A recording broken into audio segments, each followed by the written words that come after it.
Hello friends, good morning. Welcome back to the channel Krupa Malnad. ನಾನು ಕೃಪಾ.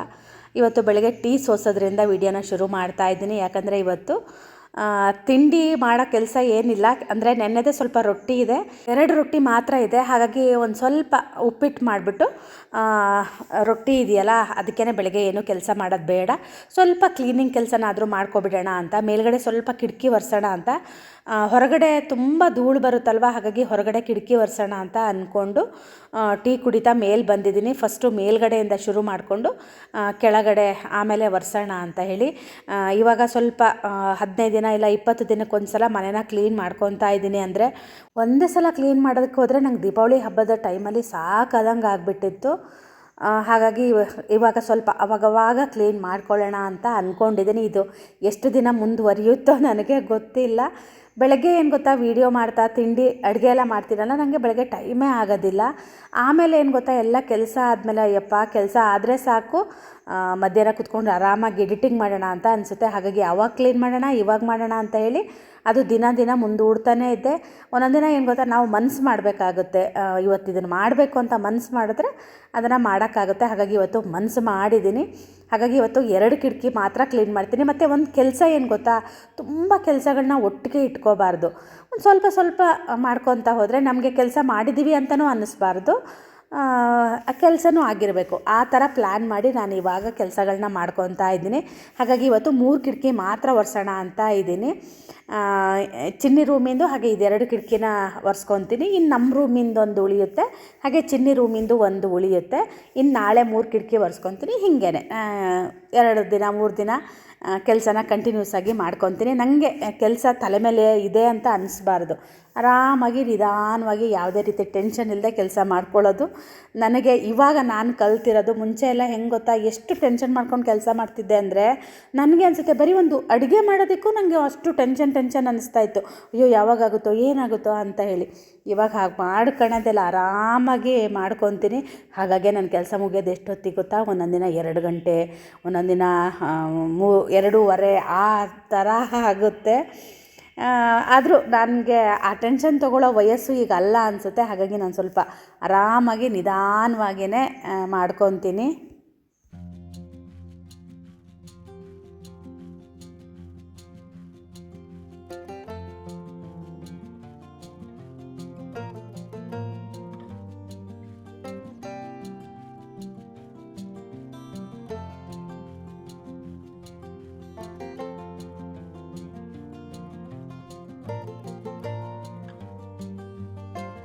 ಹಾಗೆಯೇ ಕಿಟಕಿ ಎಲ್ಲ ಒರೆಸಿ ಆಯಿತು. ಈಗ ಮೇಲೆ ಬಂದಿದ್ದೀನಲ್ಲ, ಹಾಗಾಗಿ ಬೆಡ್ಡಾರು ಕ್ಲೀನ್ ಮಾಡಿ ಹೋಗಿಬಿಡೋಣ ಅಂತ ಬೆಡ್ಡನ್ನು ಕೂಡ ಕ್ಲೀನ್ ಮಾಡ್ತಾಯಿದ್ದೀನಿ. ಮತ್ತು ಬಟ್ಟೆ ಎಲ್ಲ ತೆಗೆದು ಬಟ್ಟೆ ಕೂಡ ಮಡಚಿಟ್ಟೆ. ಆಮೇಲೆ ಒಂದೇನೆಂದರೆ, ನಾನು ಯಾವಾಗಲೂ ಚಿನ್ನಿ ರೂಮನ್ನು ಡಸ್ಟ್ಬಿನ್ ಥರ ಮಾಡಿಡ್ತೀನಿ. ಮನೇಲಿ ಎಕ್ಸ್ಟ್ರಾ ರೂಮ್ ಇರಬಾರ್ದು ಅಂತ ಅನಿಸುತ್ತೆ. ಯಾಕೆ ಗೊತ್ತಾ, ನಾನು ತಂದಿರೋ ಬಟ್ಟೆಗಳು ಅಥವಾ ನಾನು ಎಲ್ಲರೂ ಹೊರಗಡೆ ಹೋಗಿ ಬಂದರೆ ಬ್ಯಾಗ್ಗಳು ಎಲ್ಲ ತಗೊಂಡೋಗಿ ನಮ್ಮ ರೂಮ್ನ ಕ್ಲೀನಾಗಿ ಇಟ್ಕೊಂಡಿರ್ತೀನಿ. ಚಿನ್ನಿ ರೂಮ್ನ ನಾನು ಡಸ್ಟ್ಬಿನ್ ಥರ ಮಾಡಿರ್ತೀನಿ. ಒಂದೊಂದು ಸಲ ನನಗೆ ಒಂದೊಂದು ಸಲ ಅನಿಸುತ್ತೆ, ನಾನು ಯಾಕೆ ಹಿಂಗೆ ಇಟ್ಕೊತೀನಿ ಮನೇನ ಅಂತ ಅನಿಸುತ್ತೆ. ಅದಕ್ಕೆ ಇವತ್ತು ಚಿನ್ನಿ ರೂಮ್ನ ಪೂರ್ತಿ ಕ್ಲೀನ್ ಮಾಡಿಬಿಟ್ಟು ಇಡೋಣ ಅಂತ ಅಂದ್ಕೊಂಡಿದ್ದೀನಿ. ನಮ್ಮ ಮನೆಯವ್ರಿಗೂ ಅದೇ ಹೇಳಬೇಕು ಅಂತ ಇದ್ದೀನಿ. ಬಂದ ತಕ್ಷಣ ಯಾವಾಗಲೂ ನೋಡಿ ಈ ಥರ ಇರಬೇಕು ಅಂತ ಇಲ್ಲ. ನಮ್ಮ ಮನೆಯವರು ಟವಲ್ ತಂದರು, ಅಲ್ಲಿ ಹಾಕಿದ್ರು, ಅಥವಾ ಅವ್ರು ಬಂದರು ಶಾರ್ಟ್ಸ್ ಬಿಚ್ಚಿ ಅಲ್ಲಿ ಹಾಕಿದ್ರು. ಅವ್ರ ಬಟ್ಟೆಗಳು ನನ್ನ ಬಟ್ಟೆಗಳು ಎಲ್ಲ ಸೇರಿ ಚಿನ್ನಿ ರೂಮ್ನ ಒಂಥರ ಡಸ್ಟ್ಬಿನ್ ಥರ ಮಾಡಿ ಇಟ್ಟಿರ್ತೀನಿ ಯಾವಾಗಲೂ. ಇವಾಗ ಅದೇ ಅಂದ್ಕೊಂಡಿದ್ದೀನಿ, ಇನ್ಮೇಲೆ ಅವಳ ರೂಮ್ನ ಕ್ಲೀನ್ ಮಾಡೋಣ ಅಂತ ಹೇಳಿ. ಹಾಗೆಯೇ ನೆನ್ನೆ ಬೆಡ್ಶೀಟ್ ತೆಗೆದು ವಾಶ್ ಮಾಡಿ ಹಾಕಿದ್ದೆ. ಆ ಬೆಡ್ಶೀಟನ್ನು ಕೂಡ ಈಗ ಮಡಚಿದೆ ಅಲ್ಲ, ಅದ್ರ ಜಾಗಕ್ಕೆ ಇಡೋಣ ಅಂತ. ಇದೆಲ್ಲ ಏನು ಮಾಡ್ತಿದ್ದೆ ಗೊತ್ತಾ, ನಾನು ತಗೊಂಡು ಹೋಗಿ ಚಿನ್ನಿ ರೂಮಲ್ಲಿ ಇಡ್ತಿದ್ದೆ. ಒಂದೊಂದು ಸಲ ಏನು ಗೊತ್ತಾ, ಬಟ್ಟೆಗಳನ್ನ ಮಡಚಿ ಕೂಡ ಅವಳ ರೂಮಲ್ಲೇ ಇಟ್ಟಿರ್ತೀನಿ. ಅದನ್ನು ನನ್ನ ವಾರ್ಡ್ರೋಬಿಗೆ ಹಾಕ್ಕೋಬೇಕು ಅಂತಲೂ ಅನಿಸಲ್ಲ. ಒಂದೊಂದು ಸಲ ಅನಿಸುತ್ತೆ, ಎಷ್ಟು ಸುಮಾರಿ ಥರ ಆಗಿದ್ದೀನಿ ಅನಿಸುತ್ತೆ. ಅದು ನೋಡ್ತಾನೆ ಓಡಾಡ್ತಾ ಇರ್ತೀನಿ. ಅದನ್ನು ಇಡಬೇಕು ಅಂತಲೂ ಅನಿಸುತ್ತೆ ಮನಸ್ಸಲ್ಲಿ. ಆದರೆ ಆ ಕೈ ಯಾಕೋ ಗೊತ್ತಿಲ್ಲ, ಹೋಗೋದಿಲ್ಲ ಆ ಬಟ್ಟೆ ತನಕ. ಇವತ್ತು ಅದಕ್ಕೆ ಏನಾದರೂ ಆಗಲಿ ಅಂತ ಹೇಳಿ ಕ್ಲೀನ್ ಮಾಡ್ತಾಯಿದ್ದೀನಿ. ಮತ್ತು ಇವತ್ತು ಚಿನ್ನಿ ರೂಮಿಂದು ಬೆಡ್ಶೀಟ್ ಕೂಡ ತೆಗೆದು ಬೇರೆ ಬೆಡ್ಶೀಟ್ ಹಾಕೋಣ ಅಂತ ಅಂದ್ಕೊಂಡಿದ್ದೀನಿ. ನಾನು ಅದಕ್ಕೆ ಈಗೆಲ್ಲ ಈ ಥರ ಪ್ಲ್ಯಾನ್ ಮಾಡಿದ್ದೀನಿ. ಗಿಡ್ಶೀಟ್ ಎಲ್ಲ ನನಗೆ ಇದು ಬೇಡ ಅಂತೇಳಿ ಈ ಥರ ಮಡಚಿಬಿಟ್ಟು ಕ್ಲೀನಾಗಿ ಒಂದು ಬ್ಯಾಗ್ ಥರ ಸೀರೆ ಎಲ್ಲ ಇಡ್ತಾರಲ್ವ, ಅದರೊಳಗೆ ಇಡ್ತಾಯಿದ್ದೀನಿ. ನನಗೆ ಯಾವಾಗ ಬೇಕೋ ಆವಾಗ ಇದನ್ನು ತೆಗಿಯೋದಕ್ಕೆ ಆಗುತ್ತೆ ಅಂತ. ನೋಡಿ ಚಿನ್ನಿ ರೂಮ್ನ ಇಷ್ಟು ಕ್ಲೀನ್ ಮಾಡಿ ಇಟ್ಟಿದ್ದೀನಿ. ಅದನ್ನೆಲ್ಲಾದರೂ ಮುಂಚೆ ನಿಮಗೆ ತೋರಿಸಿದ್ರೆ ನನಗೆ ಎಷ್ಟು ಬೈತಿರೋ ಅಂತ ಹೇಳಿ ತೋರಿಸ್ಲಿಲ್ಲ. ಆದರೆ ಚಿನ್ನಿ ಬಂದಾಗೂ ಇಲ್ಲಿ ಮಲಗಲ್ಲ, ಶ್ರೇಯರು ಇಲ್ಲಿ ಮಲಗಲ್ಲ, ಅವರಿಬ್ಬರು ನಮ್ಮ ಜೊತೆಗೇ ಮಲಗೋದು. ಅದು ರೂಮಿಗೆ ಮಾತ್ರ ಚಿನ್ನಿ ರೂಮ್ ಅಂತ ಹೆಸರು. ಟೈಮ್ ನೋಡ್ಬೋದು, ಇನ್ನೂ 8:15 ಆಗಿಲ್ಲ. ಈಗ ನಾನು ಕೆಳಗೆ ಇಳಿದು ಬರ್ತಾ ಇದ್ದೀನಿ. ತಿಂಡಿ ಮಾಡಬೇಕಲ್ವ, ಅದಕ್ಕೇ ಇನ್ನು ನಮ್ಮ ಮನೆಯವರು ಬರೋದ್ರೊಳಗೆ ತಿಂಡಿ ಒಂದು ಮಾಡ್ಕೊತೀನಿ. ಸುಮಾರು ಮನೆ ಕ್ಲೀನ್ ಮಾಡಿದೆ ಅಂತ ಮನಸ್ಸಿಗೆ ಖುಷಿ ಅಂತ ಅನ್ನಿಸ್ತು. ಮನೆಯವರು ಬರೋದು ಲೇಟ್ ಆಗುತ್ತೆ ಅಂತ ಹೇಳಿದ್ರು ಫೋನ್ ಮಾಡಿದಾಗ. ಮತ್ತು ಉಪ್ಪಿಟ್ಟು ಮಾಡಿದ್ರು ಕೂಡ ತಣ್ಣಗಾಗಿಬಿಡುತ್ತೆ. ಅದಕ್ಕೇ ಒಂದಷ್ಟು ಪಾತ್ರೆಗಳಿತ್ತಲ್ವ, ಅದಷ್ಟು ಪಾತ್ರೆಗಳನ್ನಾದರೂ ತೊಳ್ಕೊಬಿಡೋಣ ಅಂತ ಪಾತ್ರೆಗಳನ್ನ ಈಗ ಒಂದು ಸ್ವಲ್ಪ ತೊಳ್ಕೊತಾ ಇದ್ದೀನಿ. ಕೆಲವೊಂದು ಪಾತ್ರೆಗಳನ್ನೆಲ್ಲ ಯೂಸೇ ಮಾಡ್ತಿರ್ಲಿಲ್ಲ. ಆ ಪಾತ್ರೆಗಳನ್ನೆಲ್ಲ ಈಗ ತೆಗೆದು ಇಟ್ಕೊಂಡಿದ್ದೀನಿ. ಎಲ್ಲ ಪಾತ್ರೆಗಳನ್ನೂ ಯೂಸ್ ಮಾಡೋಣ ಅಂತ.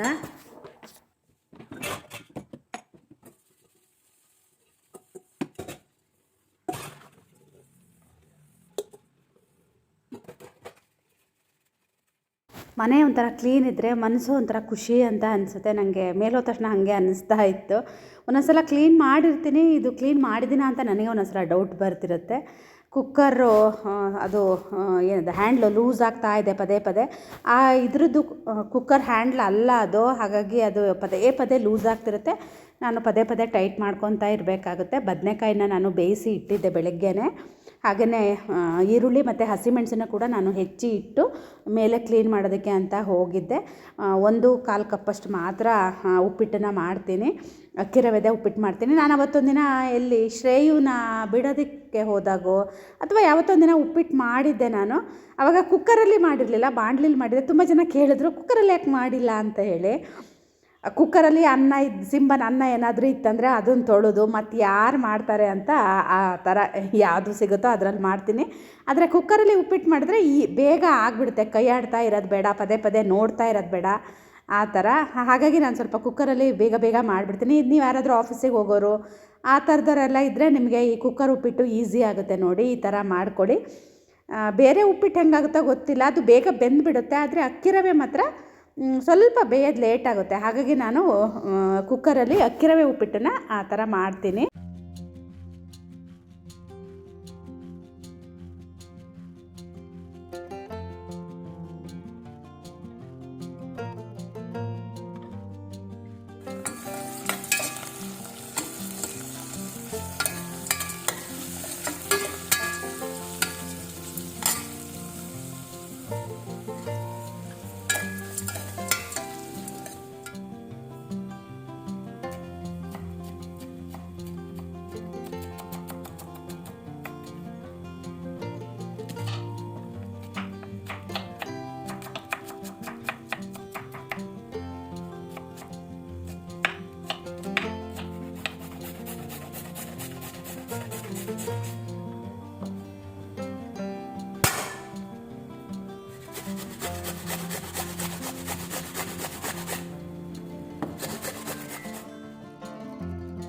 ನಮ್ಮನೆಯವರಿಗೆ ಬದನೆಕಾಯಿ ಬಜ್ಜಿಗೆ ಸ್ವಲ್ಪ ಸೌತೆಕಾಯಿ ತುರಿದು ಹಾಕಿದ್ರೆ ಇಷ್ಟ ಆಗುತ್ತೆ. ಹಾಗಾಗಿ ಅವರಿಗೆ ಅಂತ ಸ್ವಲ್ಪ ಅದೇ, ಯಾಕಂದರೆ ನೆನ್ನೆ ರೊಟ್ಟಿ ಇತ್ತಲ್ವ, ಅದಕ್ಕೆ ಸ್ವಲ್ಪ ಸೌತೆಕಾಯಿನ ತುರಿದು ಹಾಕಿ ಮಾಡ್ತಾಯಿದ್ದೀನಿ. ಸ್ವಲ್ಪ ಕಾಯಿ ತುರಿ. ಮಾಮೂಲಿ ಬದನೆಕಾಯಿ ಬಜ್ಜಿ ಮಾಡೋದು ತುಂಬ ಸಲ ವೀಡಿಯೋನ ಶೇರ್ ಮಾಡಿದ್ದೀನಲ್ಲ. ಇವತ್ತು ಯಾವುದೇ ರೀತಿಯಾಗಿರೋ ರೆಸಿಪಿನ ಶೂಟ್ ಮಾಡ್ತಾ ಇಲ್ಲ, ಯಾಕಂದರೆ ಕೆಲಸ ಇತ್ತಲ್ವ. ಹಾಗಾಗಿ ಪ್ರಾಪರಾಗಿರೋ ವೀಡಿಯೋ ಏನು ನಾನು ಶೇರ್ ಮಾಡ್ತಾ ಇಲ್ಲ. ಜಸ್ಟ್ ನನ್ನ ಡೈಲಿ ವ್ಲಾಗ್ನ ನಿಮ್ಮ ಜೊತೆ ಶೇರ್ ಮಾಡ್ತಾಯಿದ್ದೀನಿ ಅಷ್ಟೇ.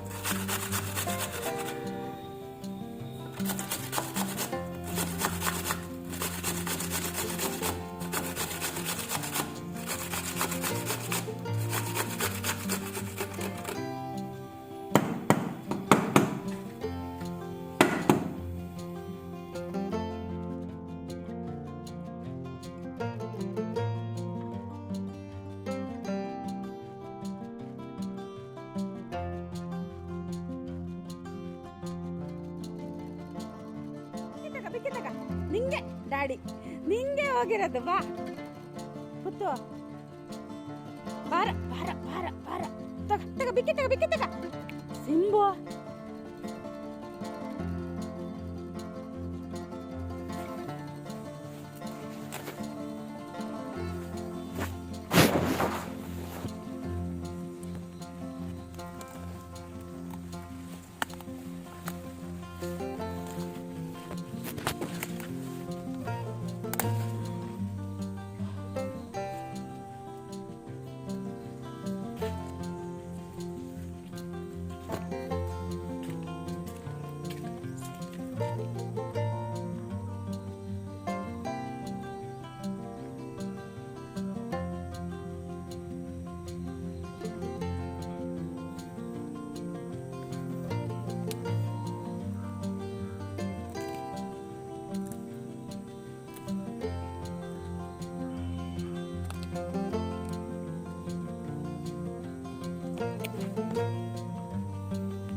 ಎರಡು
ತಿಂಡಿ ಆಯಿತು. ಅಕ್ಕಿ ರವೆ ಉಪ್ಪಿಟ್ಟು ಸೂಪರಾಗಿರುತ್ತೆ, ತುಂಬ ಚೆನ್ನಾಗಿತ್ತು. ನಾನು ರೊಟ್ಟಿ ತಿನ್ನಲಿಲ್ಲ, ನಾನು ಉಪ್ಪಿಟ್ಟು ಇಷ್ಟ, ಹಾಗಾಗಿ ನಾನು ಉಪ್ಪಿಟ್ಟನ್ನೇ ತಿಂದೆ.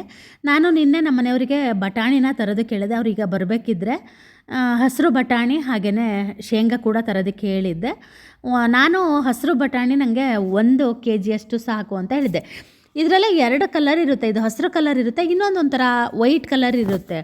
ನಾನು ಒಟ್ಟು ಬಟಾಣಿ ತರ್ರಿ ಅಂದಿದ್ದೆ. ಬಟಾಣಿ ರೇಟ್ ನೋಡಿದ್ರೆ 1 kgಗೆ 197 ರೂಪಾಯಿ. ನನಗೆ ಆ ರೇಟ್ ನೋಡಿ ಹುಚ್ಚು ಹಿಡ್ದಂಗೆ ಆಗಿಬಿಡ್ತು. ಅಯ್ಯಪ್ಪ ಇಷ್ಟು ರೇಟ್ ಇದೆಯಾ ಅಂತ ಹೇಳಿ.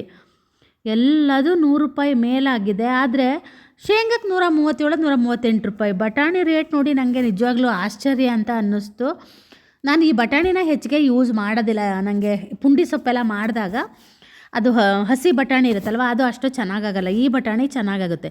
ಹಾಗಾಗಿ ಒಂದು ಅರ್ಧ kg ತನ್ನಿ ಅಂದೆ. ಅವ್ರಿಗೆ ನೋಡಿದ್ರಂತೆ ಅರ್ಧ kg ಯಾಕೋ ಕಮ್ಮಿ ಅಂತ ಅನ್ನಿಸ್ತಂತೆ. ಅದಕ್ಕೆ 1 kg ತಂದಿದ್ದಾರೆ. ನಾನು ಅದನ್ನು ವಾಪಸ್ ಕೊಡಿ, ನಂಗೆ ಅಷ್ಟು ಬೇಡ ಅಂದರೂ ಕೇಳಿಲ್ಲ. ನಮ್ಮನೆಯವ್ರು ಏನಾದ್ರು ವಸ್ತುನ ತಂದರೆ ಅದನ್ನು ಅವರು ವಾಪಸ್ ಕೊಡೋದಿಲ್ಲ. ಹಾಗೆ ಮಧ್ಯಾಹ್ನ ನಾನು ಊಟಕ್ಕೆ ಸ್ವಲ್ಪ ಹಶಾಮ್ರ ಮಾಡೋಣ ಅಂತ, ತುಂಬ ದಿನ ಆಗಿತ್ತು ಹಶಾಮ್ರ ಊಟ ಮಾಡಿದೆ. ಹಾಗಾಗಿ ಹಶಾಮ್ರಕ್ಕೆಲ್ಲ ರೆಡಿ ಮಾಡ್ಕೊತಾ ಇದ್ದೀನಿ. ಸೂಜಿ ಮೆಣಸು, ಹಾಗೆ ಸ್ವಲ್ಪ ಸಾಸಿವೆ, ಶುಂಠಿ, ಬೆಳ್ಳುಳ್ಳಿ, ಕಾಯಿ ತುರಿ, ಹಾಗೆಯೇ ಸೌತೆಕಾಯಿ ಇತ್ತಲ್ವ, ಸೌತೆಕಾಯಿ ಹಶಾಮ್ರ ಮಾಡೋಣ ಅಂತ ಸೌತೆಕಾಯಿನ ಕೂಡ ಆಗಲೇ ತುರಿದು ರೆಡಿ ಮಾಡಿ ಇಟ್ಕೊಂಡಿದ್ದೆ. ಆಮೇಲೆ ಅದನ್ನು ರುಬ್ಬಿದ ಮೇಲೆ ಅದಕ್ಕೆ ಮೊಸರು ಹಾಕಿ ಕೊನೆಗೆ ಕೈ ಆಡಿ ಒಂಚೂರು ಉಪ್ಪು ಹಾಕ್ತೀನಿ. ಇದು ಏನಪ್ಪ ಅಂದರೆ, ಇದು ಅಮ್ಮನ ಹತ್ರ ಇಸ್ಕೊಬಂದಿದ್ದೆ ನಾನು ಪಾತ್ರೆನ. ಅದಕ್ಕೆ ಇದನ್ನು ನಾನು ಯೂಸ್ ಮಾಡ್ತಿರ್ಲಿಲ್ಲ. ಅದಕ್ಕೆ ನಮ್ಮ ಮನೆಯವ್ರು ಏನು ಅಂದರು ಅನ್ನೋದನ್ನು ನಿಮಗೆ ಹೇಳ್ತೀನಿ. ಟೈಮ್ ಬಂದು 10:15 ಆಯಿತು. ನಮ್ಮನೆಯವ್ರು ಈಗ ಜಸ್ಟ್ ಹೋದರು. ನಾನು ಅಡುಗೆ ಮನೆ ಕ್ಲೀನ್ ಮಾಡ್ಕೊಳ್ಳೋಣ ಅಂತ ಇಷ್ಟು ಮಾಡ್ತಾಯಿದ್ದೆ. ಆಮೇಲೆ ಏನಕ್ಕೋ ಮಾತಾಡೋಕ್ಕೆ ಅಂತ ಕರೆದ್ರು. ಅದೊಂದಷ್ಟು ಪಾತ್ರೆಗಳೆಲ್ಲ ಇತ್ತು, ಅದನ್ನು ಒಂದಷ್ಟು ಎಲ್ಲ ತೆಗೆದು ಬೇರೆ ಬೇರೆ ಮಾಡಿದೆ. ಅದರಲ್ಲಿ ಯೂಸ್ ಮಾಡದೇ ಇರೋದಲ್ಲ. ನಮ್ಮನೆಯವ್ರು ಏನು ಗೊತ್ತಾ, ಏನಾದರೂ ಯೂಸ್ ಮಾಡದೇ ಇದ್ದರೆ ಅದನ್ನು ಎಸಿ ಅನ್ನೋಕ್ಕೆ ಶುರು ಮಾಡ್ತಾರೆ. ಇವತ್ತು ಹಾಗೇನೆ ಅದು ಪಾತ್ರೆ ಊರಿಂದ ತಂದಿದ್ದೆ ಅಲ್ಲ, ಅದು ಇನ್ನೂ ಒಂದಿದೆ, ಎಣ್ಣೆದೊಂದು ಗಿಡ್ಡಿ ತಂದಿದ್ದೆ, ಅದ್ರದ್ದು ಮುಚ್ಚಳ ಹುಡ್ಕೊಡ್ತೀನಿ ಅಂದಿದ್ರು ಅಮ್ಮ ನನಗೆ. ಇಲ್ಲಿ ಎಣ್ಣೆ ಇಟ್ಕೊಳ್ಳೋಕ್ಕೆ ಅಂತ ಹೇಳಿ, ಇದು ಅಮ್ಮನ ಮನೆಯದೇ ಎಣ್ಣೆ. ಅದು ಅವರು ಈ ಥರದ್ದೆಲ್ಲ ತೆಗೆದು ಅವ್ರು ಬೇರೆ ತಗೊಂಡ್ರು. ನನಗೆ ಇದು ಇಷ್ಟ ಆಯಿತು. ಇದರಲ್ಲಿ ಇನ್ನೂ ಒಂದಿದೆ ಅಮ್ಮನ ಹತ್ರ, ಅದನ್ನು ಒಯ್ಯಿ ಅಂದರು. ನಂಗೆ ಅದು ಬೇಡಮ್ಮ ಅಂತ ಅಂದೆ. ನಾನು ಈ ಕರೆದಿರೋದು ಏನಾದರೂ ಎಣ್ಣೆ ಇರುತ್ತೆ ಗೊತ್ತಾ, ಅದನ್ನು ಅದರೊಳಗೆ ಹಾಕಿ ಇಟ್ಕೊತೀನಿ. ಅದನ್ನು ಜಸ್ಟ್ ಅವ್ರಿಗೆ ಒಗ್ಗರಣೆಗೆ ಒಂದು ಹಾಕ್ತೀನಿ ಅಷ್ಟೇ. ಇಲ್ಲಾಂದರೆ ಚಪಾತಿ ಲಟ್ಟಿಸ್ಬೇಕಿದ್ರೆ, ಚಪಾತಿ ಬೇಯಿಸ್ಬೇಕಿದ್ರೆ ಆ ಎಣ್ಣೆ ಹಾಕ್ತೀನಿ. ಡೀಪ್ ಫ್ರೈ ಮತ್ತೆ ಮಾಡೋಕ್ಕೆ ನಾನು ಎಣ್ಣೆನ ಯೂಸ್ ಮಾಡೋದಿಲ್ಲ. ಆ ಪಾತ್ರೆ ಇತ್ತಲ್ಲ ಅದೊಂಚೂರು ಒಡೆದಂಗೂ ಆಗಿತ್ತು. ನಾನು ಅಮ್ಮನ ಹತ್ರ ಇಸ್ಕೊಬಂದಿದ್ದೆ, ಅದನ್ನು ನಾನು ಯೂಸೇ ಮಾಡ್ತಿರ್ಲಿಲ್ಲ. ಆ ಥರದ್ದು ಫುಲ್ ಸೆಟ್ ಕೊಟ್ಟಿದ್ದಾರೆ ನನಗೆ, ಅದನ್ನು ಯೂಸ್ ಮಾಡ್ತಾ ಇಲ್ಲ. ನಮ್ಮನೆಯವರು ಅದೊಂದನ್ನ ಅಮ್ಮ ಇಟ್ಕೊಂಡಿದ್ರು, ಅದನ್ನು ನಾನು ಇಸ್ಕೊಂಬಂದಿದ್ದೆ. ಅದಕ್ಕೆ ಅಂತ ಇದ್ರು, ಇನ್ನೇನಾದರೂ ಊರಿಂದ ತಂದರೆ ನಾನು ಗ್ರಾಚಾರ ಬಿಡಿಸ್ತೀನಿ ಅಂತಿದ್ರು. ಮತ್ತು ಇನ್ನೂ ಒಂದು ಗಿಂಡಿ ಇತ್ತು, ಅದು ಎಲ್ಲ ಇಟ್ಟುಬಿಟ್ಟೆ. ಈಗ ಅವ್ರು ಬೈತಾರೆ ಅಂತ ಹೇಳಿ ಅದಕ್ಕೆ ನಾನು ಇದ್ರ ಎಣ್ಣೆ ಹಾಕಿ, ಅದ್ರದ್ದು ಮುಚ್ಚಳ ಹುಡುಕೊಡ್ತೀನಿ ಅಂದಿದ್ದಾರೆ ಅಮ್ಮ. ಅದು ಎಲ್ಲೋ ಇಟ್ಟಿದ್ದೀನಿ, ಅವ್ರ ಬ್ರಹ್ಮಣ್ಯರು ಬೈತಾರೆ ಅದನ್ನು ನೋಡಿದ್ರೆ ಅಂತೇಳಿ ಮುಚ್ಚಿಟ್ಟೆ. ಈಗ ಅದನ್ನ ಹುಡುಕು ಅದ್ಲ ಅಮ್ಮಂಗೆ ಕೊಡ್ತೀನಿ. ಅವರು ಅದನ್ನು ಯೂಸ್ ಮಾಡೋದಿಲ್ಲ. ಅವ್ರು 3 ಸೆಟ್ ತೊಗೊಂಡೆ, ಕೊಬ್ಬರಿ ಎಣ್ಣೆ, ತುಪ್ಪ ಮತ್ತು ಈ ಥರ ನಕ್ಕರದ ಎಣ್ಣೆ ಹಾಕ್ತೀನಲ್ಲ ಅದಕ್ಕೆ ಅಂತ ಹೇಳಿ. ಊರಿಗೆ ಹೋದಾಗೆಲ್ಲ ಒಂದೊಂದು ಏನಾದರೂ ಒಂದೊಂದು ಅಲ್ಲೆಲ್ಲರೂ ಚೆನ್ನಾಗಿ ಕಾಣ್ತಂದ್ರೆ ಇಸ್ಕೊಂಬರ್ತೀನಿ. ನಾನು ಅದೇ ಮೊನ್ನೆ ಒಂದು ರೀಲ್ಸ್ ನೋಡ್ತಾ ಇದ್ದೆ, ಅದನ್ನು ನಮ್ಮನೆಯವರಿಗೂ ತೋರಿಸ್ತಾ ಇದ್ದೆ. ನೋಡಿ ಎಲ್ಲ ಹೆಣ್ಮಕ್ಳು ಹಾಗೆ ನಂಗೆ ಬೈತೀರಾ ಅಂತ ಹೇಳಿ. ಅಮ್ಮಂದ್ರೆ ಏನು ಬೇಡ ಅಂತಲೂ ಅನ್ನೋದಿಲ್ಲ. ಹಾಗಾಗಿ ವಿಡಿಯೋ ಪಬ್ಲಿಷ್ ಮಾಡಬೇಕು. ಈಗ ಅದಕ್ಕೆ ತಂದೆ ವಿಡಿಯೋ ಪಬ್ಲಿಷಿಗೆ ಎಲ್ಲ ರೆಡಿ ಮಾಡಬೇಕು. 10:30 ಅಲ್ಲ, ನಾನೀಗ ಸ್ವಲ್ಪ ಲೇಟಾಗಿ ಅಪ್ಲೋಡ್ ಮಾಡ್ತಾಯಿದ್ದೀನಿ. 10:45 ಹಿಂಗೆ ಆಗಿಬಿಡುತ್ತೆ. ನಾನು ಈ ಮೊಬೈಲಲ್ಲಿ ವಿಡಿಯೋ ಶೂಟ್ ಮಾಡೋದಿಲ್ಲ, ತುಂಬ ಸಲ ಹೇಳಿದ್ದೀನಿ. ಹಾಗಾಗಿ ಅದೇ ಈಗ ಅದೇ ಇಷ್ಟು ಕ್ಲೀನ್ ಮಾಡ್ಕೊಳ್ಳೋಣ ಅಂತ ಸ್ಪ್ರೇ ಹೊಡೆದು ಕ್ಲೀನಾಗಿ ತಿಕ್ಕಿದೆ. ಒಂದು 2 ನಿಮಿಷ ಬಿಡೋಣ ಅಂತ. ತುಂಬ ಗಲೀಜಾಗ್ಬಿಟ್ಟಿದೆ, ಯಾಕೆ ಅಂತ ಗೊತ್ತಿಲ್ಲ. ಒಂದಿನ ಫುಲ್ಲು ಕ್ಲೀನ್ ಮಾಡಬೇಕು. ಇದು ಉರಿಯೋದು ಸ್ವಲ್ಪ ಕಮ್ಮಿ ಉರಿಯುತ್ತೆ. ಇದು ಅದು ಚೆನ್ನಾಗಿ ಉರಿಯುತ್ತೆ, ಪರವಾಗಿಲ್ಲ. ಇದು ಮಾತ್ರ ತುಂಬ ಕಮ್ಮಿ ಉರಿಯುತ್ತೆ. ನಾನು ಅಕ್ಕಿ ರೊಟ್ಟಿ ಮಾಡೋಕ್ಕೆ, ದೋಸೆ ಹೊಯ್ಯೋಕ್ಕೆ ಮಾತ್ರ ಈ ದೊಡ್ಡ ಬರ್ನರ್ದು ಯೂಸ್ ಮಾಡ್ತೀನಿ. ನಮ್ಮನೆಯವ್ರು ಅದೇ ಒಲೆ ಬೇಕಾದ್ರೆ ಚೇಂಜ್ ಮಾಡು ಅಂದರು. ನನಗೆ ಯಾಕೋ ಇಷ್ಟ ಇಲ್ಲ ಮಾಡೋಕ್ಕೆ. ನನಗೆ ತುಂಬ ಇಷ್ಟ ಆದರೆ ಇದನ್ನು ಸರಿ ಮಾಡಿಸ್ಕೊತೀನಿ. ಫುಲ್ ಮೆಟ್ಟುಗಟ್ಲೆಲ್ಲ ಹೋಗಿದೆ. ನಂಗೆ ತುಂಬ ಇಷ್ಟ ಈ ಒಲೆ. ಏನೂ ಆಗಿಲ್ಲ ಗೊತ್ತಾ. ನಾನೀಗ 2012ರಲ್ಲಿ ತೊಗೊಂಡಿದ್ದು. ತುಂಬ ಚೆನ್ನಾಗಿ ಕೇಳ್ತೀರ ಈ ಒಲೆ ಬಗ್ಗೆ, ಆದರೂ ಹೇಳಿದ್ದೀನಿ. ಪ್ರೆಸ್ಟೀಜ್ ಇದರಲ್ಲಿ ನಾನು ತೊಗೊಂಡಿದ್ದು, ಬೆಂಗಳೂರಲ್ಲೇ. ಆವಾಗ ಎಷ್ಟಾಗಿತ್ತು, ಇದು ಆ ಚಿಮ್ನಿ 2 ಸೇರಿಸಿ ತೊಗೊಂಡಿದ್ದು. ಮನೆ ಗೃಹ ಪ್ರವೇಶಕ್ಕಿಂತ ಮುಂಚೆ ತುಂಬ ಸಲ ಹೇಳಿದ್ದೀನಿ ಇದನ್ನು. ನನಗೇನೋ ಇದೊಂಥರ ತುಂಬ ಇಷ್ಟವಾಗಿರೋ ಒಲೆ, ಹಾಗಾಗಿ ನಾನು ಇದನ್ನು ಬದಲಾಯಿಸಲ್ಲ. ನಮ್ಮನ್ನ ಪ್ರತಿ ಸಲ ಸ್ಪಾರ್ಗ್ ಹೋದಾಗ ಆಫರ್ ಇದ್ದಾಗ ಹೇಳ್ತಾರೆ ಬದಲಾಯಿಸಬೇಕಿದ್ರೆ ಬದಲಾಯಿಸು ಅಂತ. ನನಗೇನೋ ನಂಗೆ ಬದಲಾಯಿಸ್ಬೇಕು ಅಂತ ಅನಿಸಿಲ್ಲ. ಇಲ್ಲಾಂದರೆ ಅದು ಹಾಬ್ ಬರುತ್ತಲ್ಲ, ಅದನ್ನು ತಗೋ ಅಂತಲೂ ಅಂತಾರೆ. ನಂಗೆ ಅದು ಇಷ್ಟ ಆಗೋದಿಲ್ಲ. ಅದು ಕ್ಲೀನ್ ಮಾಡೋದು ಕಷ್ಟ, ಮತ್ತು ಉಕ್ಕಿದ್ರೆ ಒರೆಸ್ಕೊಳ್ಳೋದೆಲ್ಲ ಕಷ್ಟ ಅಂತೆ. ನಾನು ನೋಡ್ತಿರ್ತೀನಲ್ಲ, ಆವಾಗ ಅವರು ಹೇಳಿದ್ದು ಉಕ್ಕಿದ ಹಂಗೆ ಇಡಕ್ಕೆ ಖಂಡಿತ ಬರೋದಿಲ್ಲ. ಈಗ ಹಾಲು, ಸಾರು ಆ ಥರದ್ದೆಲ್ಲ ಉಕ್ಕಿದ್ರೆ ಸ್ವಲ್ಪ ಕಷ್ಟ ಆಗುತ್ತಂತೆ. ಇದಾದರೆ ಹಾಗಲ್ಲ, ಆರಾಮಾಗಿ ಎತ್ತಿ ಕ್ಲೀನಾಗಿ ಒರೆಸಿ ಇಟ್ಕೋಬೋದು. ನಂಗೆ ಹಾಗಾಗಿ ಇದು ಮೇಲ್ಗಡೆ ಇರೋದೇ ಇಷ್ಟ ಆಗುತ್ತೆ. ಮತ್ತು ಈ ಒಲೆನೂ ಚೇಂಜ್ ಮಾಡೋ ಇದರಲ್ಲಿಲ್ಲ. ನಮ್ಮಲ್ಲಿ ತುಂಬ ಹೇಳ್ತಾರೆ ಅದು ನಟ್ಗಳೆಲ್ಲ ಹೋಗಿದೆ ಮತ್ತು ಉರಿಯೋದಿಲ್ಲ ಅಂತೀನಲ್ಲ. ಎಷ್ಟು ಸಲ ರಿಪೇರಿಗೆ ಬರ್ತೀನಿ ಅಂತೇಳಿ ಫೋನ್ ನಂಬರೆಲ್ಲ ಕೊಟ್ಟವರು ಬಂದಿಲ್ಲ. ಹಾಗಾಗಿ ಬದಲಾಯಿಸು ಅಂತಾರೆ. ಇದೆರಡು ಉರಿಯೋದಿಲ್ಲ. ಉರಿದಿದ್ದಾಗ ನಾವು ರಗಳೆ ಮಾಡ್ತೀನ, ಏನೂ ಇಲ್ಲ. ಆ ಸ್ಟವ್ ಕ್ಲೀನ್ ಮಾಡೋದು ಒಂದು ಕಡ್ಡಿ ಇದೆ, ಅದನ್ನು ತಂದು ಕೊಡ್ತಾರೆ. ಅದನ್ನು ಎಲ್ಲ ಇಟ್ಕೊಂಡಿದ್ದೀನಿ, ಮರ್ತೋಗಿದೆ. ಅದನ್ನು ಒಂದು 2 ಸಲ ಹಿಂಗೆ ಹಾಕಿದ್ರೆ ಸಾಕಿಲ್ಲ. ಅಂದರೆ ಸೂಜಿ ಇರುತ್ತೆ ಗೊತ್ತಾ, ಇಲ್ಲಿ ಒಳಗಡೆ ಒಂದು ಹೋಲ್ ಇರುತ್ತೆ, ಅಲ್ಲಿ ಹಾಕಿ ಕ್ಲೀನ್ ಮಾಡಿದ್ರೆ ಸಾಕು, ಕ್ಲೀನ್ ಆಗಿಬಿಡುತ್ತೆ. ಯಾಕೆ ಚೆನ್ನಾಗಿರೋದನ್ನು ಯಾಕೆ ಹಾಳು ಮಾಡಬೇಕಲ್ವಾ? ನಾನಿರೋ ತನಕ ನಂಗೆ ಸಾಕು ಅಂತ ಅನ್ಕೊತೀನಿ. ಗೊತ್ತಿಲ್ಲ, ಫುಲ್ ಏನಾದರೂ ಉರಿಲೇ ಇಲ್ಲ ಅಂದರೆ ಮಾತ್ರ ಆವಾಗ ಬದಲಾಯಿಸ್ತೀನಿ. ಇವತ್ತು ಅಡುಗೆನೂ ಸುಮಾರು ಆಗೋಯ್ತು. ಎಂತ ಹಶಾಮ್ರ ಒಂಚೂರು ಮಾಡ್ತೀನಿ ಅಷ್ಟೇ. ಉಪ್ಪಿಟ್ಟು ಒಂದು ಸ್ವಲ್ಪ ಉಳಿದಿತ್ತು. ಸಿಂಬನ್ ಫ್ರೆಂಡ್ ಬಂದಿದ್ದ, ಸಿಂಬನಿಗೆ ಮಾತ್ರ ಅನ್ನ ಇತ್ತು. ಪಾಪ ಅದು ಬಂದು ಸುಮಾರು ಹೊತ್ತಿತ್ತು ಇಲ್ಲೇ. ಅದು ಒಂದೊಂದ್ಸಲ ಏನು ಗೊತ್ತಾ, ನಮ್ಮನೆಯವರು ಬಿಸ್ಕೆಟ್ ತೊಗೊಂಡು ಹೋಗೋದ್ರೊಳಗೆ ಓಡೋಗ್ಬಿಟ್ಟಿರುತ್ತೆ. ಇವತ್ತು ಯಾಕೋ ಸುಮಾರು ಹೊತ್ತಿತ್ತು. ಆಮೇಲೆ ನಮ್ಮನೆಯವರು ಒಂದಿಷ್ಟು ಉಪ್ಪಿಟ್ಟು ಉಳಿದಿತ್ತು, ಅವ್ರು ತಿನ್ನಲಿಲ್ಲ, ಒಂದಿಷ್ಟೇ ತಿಂದರು ಉಪ್ಪಿಟ್ಟನ್ನು. ಅದಷ್ಟು ಉಪ್ಪಿಟ್ಟನ್ನು ಮತ್ತು ಅವನಿಗೆ ಹಾಕಿ ಕಳಿಸಿದ್ರು. ಹೋಗಿ